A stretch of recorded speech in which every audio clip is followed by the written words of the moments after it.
कंचन राज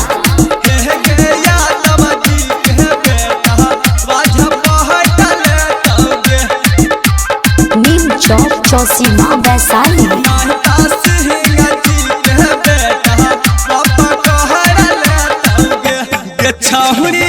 चलिए अपन ताहू सुधार लेना गे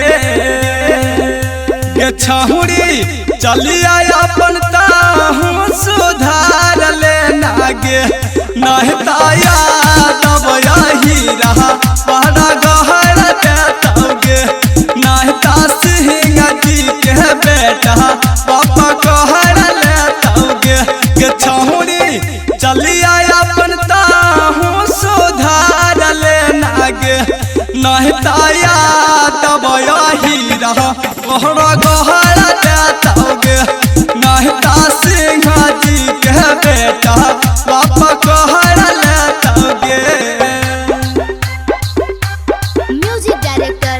डीजे कंचन राज हाजीपुर वैशाली।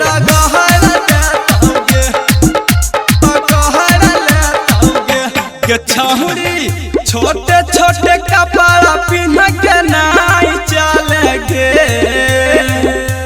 छहुरी,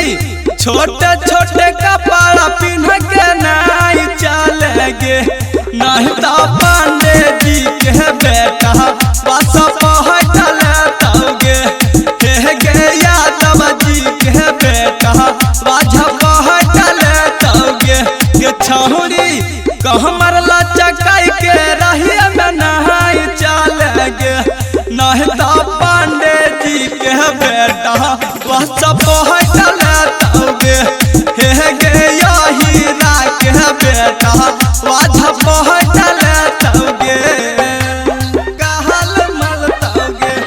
डीजे कंचन राज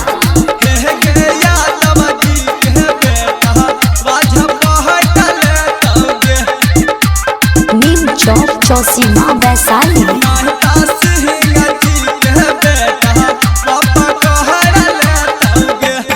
छहुरी चढ़ल बढ़ल बोली तोहरा नहाई चलतोगे गे छहुरी,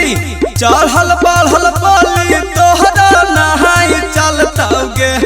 ढेरा बोला भीता छोटुआ तोहरा गहल मलतोगे, ढेरा बोला भीरा न जितवा तोहरा गहल मलतोगे गे छहुरी, चढ़ल बढ़ल बोली तोहरा नहाई चलतोगे, ढेरा बोला भीता विकसवा तोहरा गहल मलतोगे,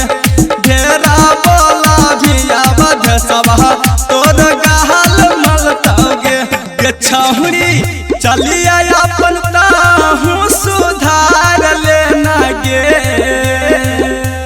छहुरी, चलिए अपन ताहू सुधार लेना गे, नहीं ताया